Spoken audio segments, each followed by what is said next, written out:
আমাদের সম্পর্ক আল্লাহ তাআলার সাথে যদি ভালো হয়, কোনো অমুসলিম বিধর্মীরা যদি আমাদের উপর জুলুম করতে চায়, আল্লাহ রাব্বুল আলামিন ওই সমস্ত কাফেরদের হাত ভেঙে দিবেন।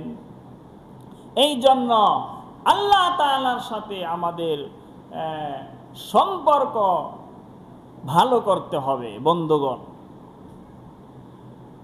ভাইরা আমার, আল্লাহ রাব্বুল আলামিন এত বেশি ভালোবাসেন তার বান্দাদেরকে। বান্দা যতই অপরাধ করুক, যতই গুনাহ করুক, নাফরমানি করুক, বান্দা যখন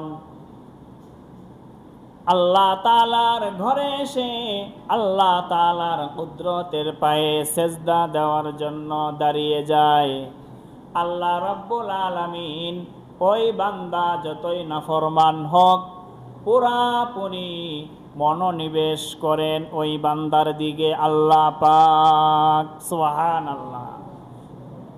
একজন বাবা যদি সে অসন্তুষ্ট হয় সন্তানের বেয়াদবির কারণে, সন্তানের উপর অনেক সময় সন্তান কথা বললে বাবা অন্যদিকে তাকায় তাকায় শুনে, কিন্তু আল্লাহ রাব্বুল আলামিন বান্দা যতই সীমা লঙ্ঘনকারী হোক, যখন বান্দা আল্লাহর ঘরে এসে আল্লাহ তাআলার কুদরতের পায়ে সেজদা দেওয়ার জন্য দাঁড়িয়ে যায়, আল্লাহ তাআলার প্রশংসা করতে থাকে, আলহামদুলিল্লাহি রব্বিল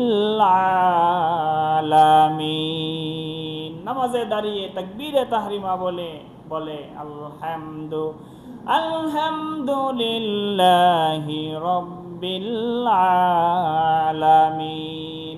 আল্লাহ তাআলা পুরা মনোনিবেশ করেন এই বান্দার প্রতি। সুবহানাল্লাহ।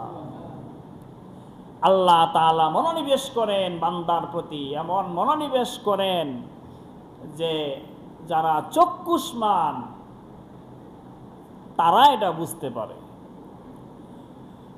আল্লাহ, একজন অন্ধ মানুষ, তার পাশে মনে করেন যদি আফগানিস্তানের যে প্রধানমন্ত্রী আছে আমিরুল মুমিনিন, সেও যদি এসে দাঁড়ায়, যে মনে করেন এরকমভাবে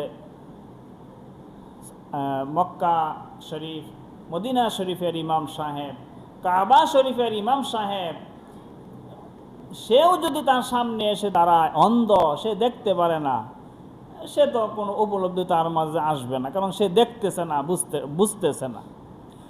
আর যারা বুঝতে পারে, দেখতে পারে, তার সামনে যদি কাবা শরীফের ইমাম সাহেব আসে, সে যার পর নাই তাকে সম্মান করবে। আল্লাহু আকবার।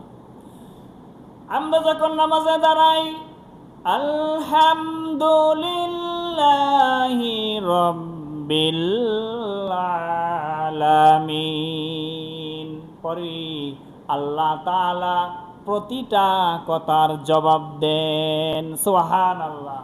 আল্লাহ তাআলা বলেন, মাজ্জাদানি আবদি, ফেরেশতারা দেখো আমার বান্দা আমার প্রশংসা করতেছে। সুবহানাল্লাহ।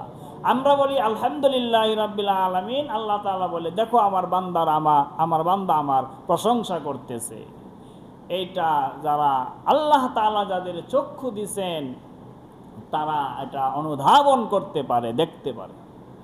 এই জন্য হাদিসের মধ্যে আছে আল্লাহ তাআলার এমন বান্দা বান্দি দুনিয়া থেকে গেছে